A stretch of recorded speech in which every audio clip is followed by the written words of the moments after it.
Hi, I'm Trent, I'm an addict. First of all, thank you for everyone that's helping with the meeting this evening, and a big thank you to CA, because in the last year, from what I came into these rooms as to compare to what I am now, it's just two worlds apart. I think we've all tried to do it on our own and it hasn't worked. So a big thank you to CA, because it's given me a new life and a better life than what I could have ever imagined. So I guess I've got some notes on here. So I'll go off this. So a bit about me, I guess. I grew up with my dad as a single father. My mum passed away at a young age, and grew up in a small town not so far from here. When I guess around 13, when everyone started getting into drinking drugs, we used to drink Frosty Jacks, and it wasn't a good night unless someone pissed themselves or puked. Like, that was what we thought was a good night, and that was fine for a long time. And then, but I think where a lot of us worked with the older boys, they were all experimenting with other stuff. So I think first time I ever bought drugs, I was in something called Smokers Alley in Swanage, and me and my friend went halves on a 10-bag of weed, and we went to the skate park with everyone else, and I smoked some of it, and I remember just puking my guts up, and it was just horrific. So anyway, like, a couple of weeks went by, and a few of the boys got into weed, and it just didn't sit well with me. But yeah, I would try it occasionally just because I was bored, I guess. But for me, I used to just sink into my seat and think about a conversation I had with someone 2 years ago. Like, it just fucking sent my head sideways. It wasn't for me. But then along came a drug called MCAT, and it kind of swept over the town that I'm from, and I think for many towns. Where I worked with all the older lot, they would say about their mad little missions they went on, or like their crazy nights that they had, and it sounded so fun, and I think we eventually all chipped on like a gram of it, and it fucking blew me away. I guess it was.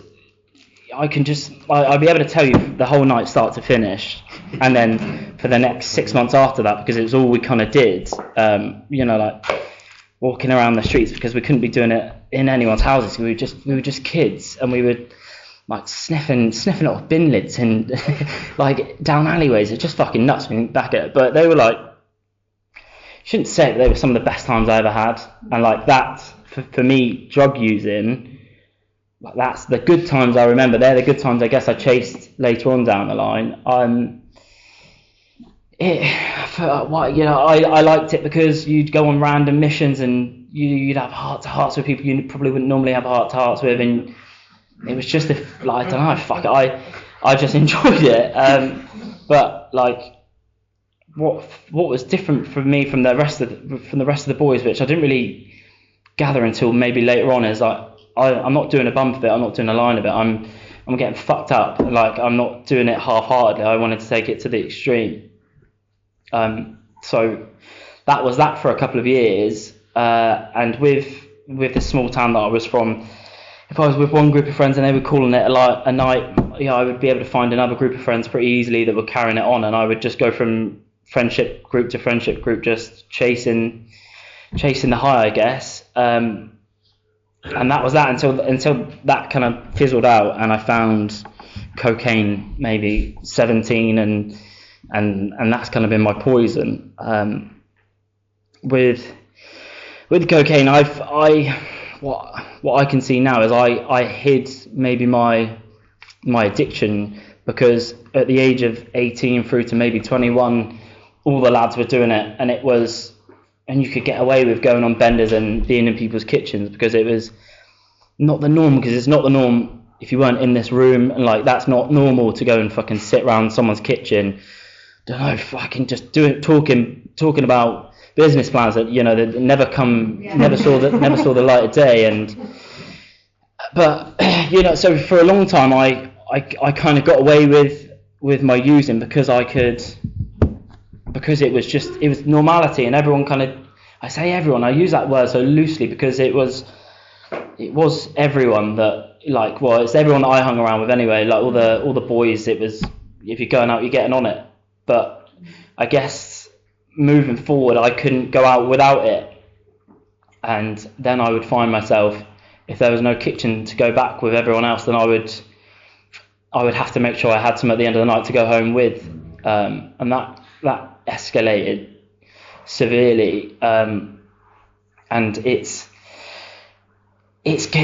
cocaine's lost me every single job opportunity or job I had. It has lost me.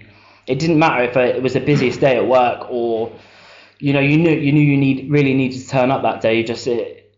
There was never a consequence. There wasn't an occasion big enough for me not to think, oh yeah, I'll get up in the morning. I always had that, I'll be alright, I'll get up in the morning, or I won't get too fucked up tonight, I won't use it too much. And that slowly come and bit me in the bum, and it's stood in the way of every relationship I've ever had. Like, and I wouldn't say I was an everyday user, but I would be able to sober myself up enough when I got into a relationship, and I would be fine for a little while, and then it would take over again. And I think that's with my using. It's been not sporadic, but it's been, I could maintain it to a level, and I could get myself into a good position with work or in a new relationship, and then out of nowhere it would just come and take over again. I shared it before. It's my dad used to say that I had my love for cocaine was stronger than any love I could ever have for anything else.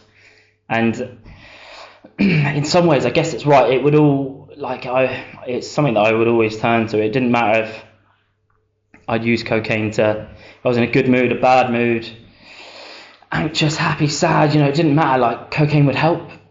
That's what I thought. And I've recently realised that, it never helped. But I guess I realised I did have an issue with it, and I thought to myself, it's who I'm hanging around with. So what I'll do is I'll change the group of people that I'm hanging around with, and that didn't work. And I thought, it's because it's where I'm using it. I won't go to the clubs anymore. I'll just go to like a village pub. That didn't work. And I thought, maybe it's because I'm using it with certain alcohols, and so I dress it up in a different form of alcohol, see if that works. Or I might drink red wine, and I might go to this country, but nothing worked. It would always end up, time and time again, I would be sat on my own, alone. And it's weird, for a drug that you spend a lot of money on, to use it alone in silence. And I can't remember the last time I truly really enjoyed it. It's cocaine. It took front seat. Everything else took a back seat. Cocaine came first, and I couldn't ever. I've tried many times to figure it out, and I may be able to get my head a bit soberish, and maybe just do it occasionally. But I find with my using, when it comes back, it just grips me, and that's it, and it's all I can really think about. If it maybe doesn't matter if I'm going to the pub just to meet someone just for one beer on a Tuesday, I'm not going home. I won't make it home for dinner. I won't make it into work. I could never. I can't use it moderately. I can't. Yeah, that's just it, really. And I hope my story can reach to anyone that's coming back in after a relapse, because this isn't the first time I tried to get to sit up at this table. When I was maybe early 20s, my dad forced me through a door of an NA group. No disrespect to NA group, but I was just a kid that liked going out on a Friday and coming home on a Sunday, and that's just what I didn't, because I had friends that were in. They were maybe tradies, and they could get away with not going home for the weekend, but where I worked over weekends, and I would just always miss work. I tried my hardest to get it, and I was pushed through the door, and I was sat around people that were using harder drugs, and their stories they were all double my age, and their stories were completely different to mine. So I just walked out of that meeting, and I thought, they're all fucking nuts. I'm nothing like them. Just the arrogancy of it. And I come in maybe a few years later, and I come in with the right intentions, and I guess I just didn't follow through with working the steps and sticking to the program, I would just kind of turn up and sit at the back, be on my phone, would never put my hand up to share, and that's kind of, so I went straight back out the door. And then my wife found out that my wife's she's very new to like the drugs. Like she was raised a lot differently to what I am, and I pulled the wool over her eyes for a long time until she seen a message on my phone that couldn't have been any fucking clearer than, it was about money owed for drugs. And kind of spoke to my dad about it, and he said, oh yeah, he's probably back on me. And so my wife fell pregnant maybe 3 years ago, and I was like, right, I'm gonna sort my shit out for my daughter. And I can remember a chap sat in the back row saying, like, getting sober for your daughter, you can't just do it for your kids, you need to do it for you. And I thought it was, it couldn't be further than the truth. Like, if I had a child, I'd never use drugs. I would never put cocaine in front of my daughter. How could I? How could anyone ever fucking put drugs in front of their children? Like, just like I thought when I was 13, I'd never fucking be an addict. But it didn't.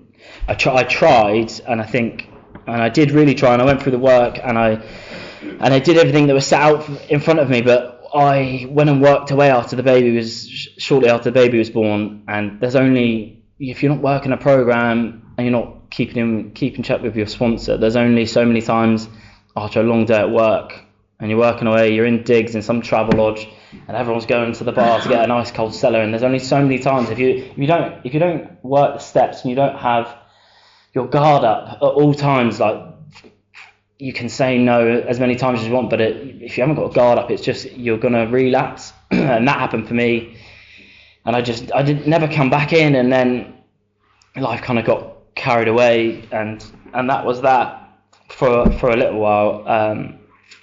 And then, where are we on this? On this one, yeah? Yeah. So I went back out there. I would lie through my teeth to my wife, I'll sort it out after this, or this is coming up, and this event's coming up, or I've got to go to the Euros to watch England. Like, I'll sort myself out after that. And it just took me too long to get back.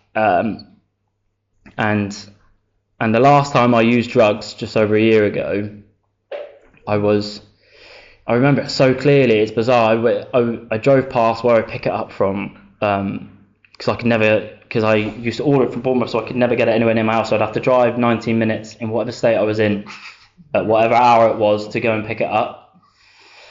Like, talking about like the extent I would go to fucking get drugs. I remember being, not long after I relapsed, when I was working away, I couldn't get hold of the bloke I used on Telegram, and it was like 3 o'clock in the morning. I was fucking beside myself, down in wine to try and fall asleep, and I could get it, but it was in Bournemouth, and I drove from somewhere in fucking Surrey at 3 o'clock in the morning in a fucking state to come and pick up a bag of coke, for it to be basically gone by the time I got back to Surrey. Like, that's the extent that I would go to. And I think back at that, like, just the fucking what? That's just because I didn't want the high to fucking go. But yeah, the last time I used drugs, I drove past the same spot that I used to pick it up from. It was 6 o'clock in the morning. I was on my way to Reading. I was like, I'm going to get on it tonight. And it was at that point where I knew I was talking myself into doing it, that I thought, fuck me, maybe there's a problem here. I'd never like seen it from that side, and never really thought about it like that, but like I couldn't not do it that night. And like, there must have been every single time before that like I've done that, but I didn't ever notice that I was doing it. And I remember ringing everyone, should we watch the England match tonight, and like trying to get anyone out so I didn't have to do it on my own, and then like just ended up sitting at home. And my wife by that point had left the house, took our child, gone to her mum's, and that was it. She was done. The house was going up on the market to sell. Like, I would have lost everything, and I still fucking did it. And I remember just sitting there gambling, spinning on Fishing Frenzy, and I remember being sat at the top of the stairs like a paranoid freak. We've got like the front doors have got like crystal where it's like the different colours shine through, and it's blue, and it kept fucking flickering, and I was sat at the top of the stairs like that. with a card of gear in my hand, shaking because I'm adamant. I could hear something, I could see something, and like, I paid money to fucking do that. That's horrific. Yeah. Really, fucking hell. Like, and you know, and where drugs took me as well, I would, you know, I run out of money. I was really bad on spinning slots for the tail end of it, and I'd borrow fucking money off online lenders, like, you know, I'd do like a couple of grand a night, and like it just come to normality, and it caught up with me quick, very quick. But like from the beginning, so from that happy time that when all the boys were there around that bin lid in Swanage down Smokers Alley, sniffing MCAT, chatting absolute shit. How fun was that to paying money to sit in a paranoid state at the top of the stairs, knowing that, you know, your wife and kids aren't there because you've pushed them over the edge, and like then like that's it, they're gone, and like but the last time I can remember that, but there's so many times like that before that you repress the bad memories, and you can normally only ever remember the good times. But anyway, yeah, that's my using my coming in. Recovery. What I've learned in the last year, since, you know, going through the steps with my wonderful little sponsor, and really getting to grips and actually handing myself over to him to guide me to back to normality, really. I've matured, you know.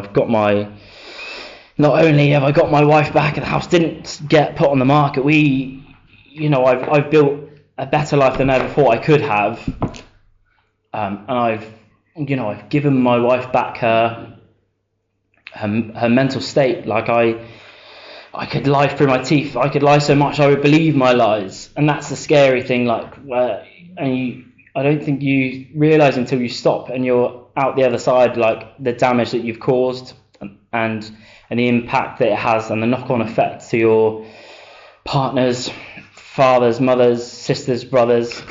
Like it's just horrific. But I think sitting here today, you know, I don't have money issues anymore. I don't have to look over my shoulder. I'm not caught up in any web of lies. I'm not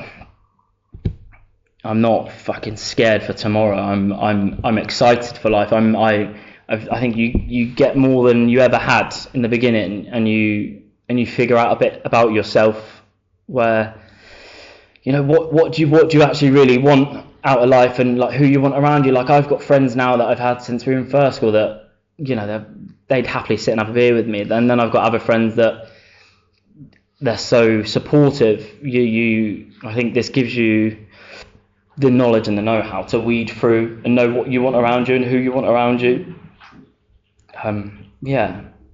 Benefits of being sober. Like I said, like I share it every single week in it, and it's normally about my family. Like I've dreamed of owning a house, having a wife, having a couple of kids, and being present. I think, you know, like I didn't really have anyone present when I was growing up, and I feel like I can give that now, whereas before I may have been present throughout the week, but I was probably on a come down, or, you know, I definitely wasn't playing princesses like I was a couple of hours ago before the meeting. I couldn't give my wife the husband she deserved, or the father my kids wanted. You know, you can't, if you really truly want something and you're struggling with addiction, you won't get it until you're sober. Like I didn't have anything. I didn't have a pot to piss in.